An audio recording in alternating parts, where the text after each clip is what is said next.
Back to Bigger Sports Center. Coach Keith Adkins joins me here courtside as the Blue Raiders win it by a score of 90-65. The other game going on in the Mid-South Conference, Cumberland continues to lead the University of Cumberland 72-66. The outcome of that game is going to depend greatly on when Lindsey Wilson, or who Lindsey Wilson will play in the Mid-South Conference tournament. We do know Lindsey Wilson will be the 6th seed in that tournament.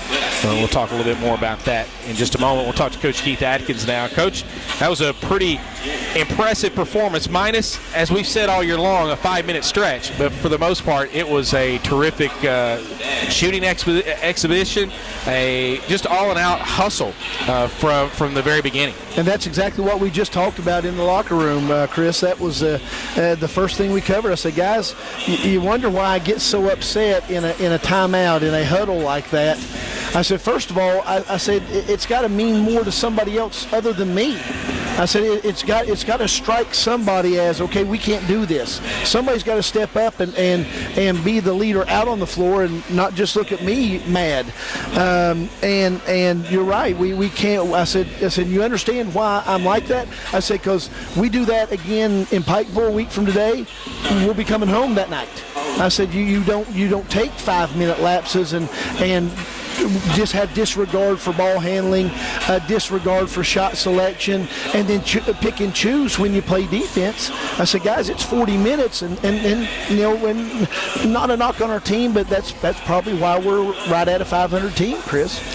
You did the work from the outside, hitting 15 threes, but you also, against a bigger team, Life's a bigger team than you guys, you put 28 points on the board in the paint, so you were getting to the basket as well. Yeah, I thought Matt did a good job there. Shaq attacked the glass a couple times. You know, man, if we could just bottle that and shoot like that, you know. But you know, we talked in the pregame about legs. I didn't think it would be a huge concern. We have not practiced. I mean, we got together each off day this week, but we have not practiced one single time this week. It's always been scouting report, and it's been walkthroughs, or Tuesday was a day off. So, you know, there's really, you know, you're a college athlete, man, there's no excuse at this time of year not to be able to step up and make some shots. I know you're disappointed in the turnovers. We'll talk about that in a moment, because there was a lot of self-inflicted wounds in this one where we just dribbled off of our foot or made careless passes against their aggressiveness. But looking at the rebounding total, 44-29, that's got to just jump off the page and please you greatly. Especially when they start a 6'9" kid who started out at Mississippi State, a 6'7" kid that was at Kentucky Wesleyan and really athletic and talented. When you look at those two guys out there, the fact that we can out-rebound them like that, we'll take it any time. And you hear coaches say all the time, rebounding takes no basketball talent whatsoever. It takes mentality and effort. And there's too many guys out there that are undersized. Or, you know, I had a kid over the last couple of years at Life named Zach Landis. Yeah. I mean, Zach couldn't run, and seriously, he couldn't take a run and go and jump over the midcourt line, and it's flat. So, but you know, one time he had 18 rebounds, defensive rebounds at Campbellsville. We talk about this within our program. It's not a can or cannot thing. It's a will or will not thing, and that's where defense comes into play as well. And you look at the rebounding numbers. You got Matt Eldridge with 10. He had a double-double tonight. That's what you expect. Shaq Lady was just a little bit above his season average of 6 rebounds.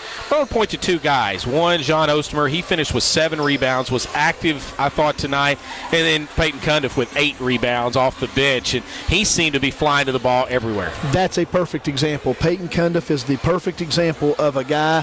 He's 6'0". He is a good athlete. He can jump, but it's all energy. And when he came off the floor, I didn't say good job, good energy. I said thank you for the energy. I said we needed that today to get us out of that little funk that we were in for that 5 minutes. We had to have some energy. And Peyton Cundiff, man, I go back to last week. You know, I wasn't sure that he would have made that big a difference in Fisk, and you know, that game, the end of it, and Cumberland's being 100%, but he does. His energy level level is kind of infectious, and guys feed off of that. So we need him out there, the ability to play, defend multiple positions, and go back to John Otzimer, 4 points, 7 rebounds, 3 assists, 2 blocks, and no turnovers in his last game at home. Happy for him that it ended that way in his last home game, and hopefully that's a good sign of what hey, Pikeville in the conference tournament's where he struck last year, so hopefully we can get that again. Speaking of playing well, over the last 2, 3, maybe even 4 basketball games, Kel Stotts is starting to shoot the ball again the way we know Kel Stotts to shoot the ball. He finished with 22 tonight, was 5 of 11 from three-pointers. He really ignited you guys in the first half. Oh, yes. Same way he did it, against Cumberland's.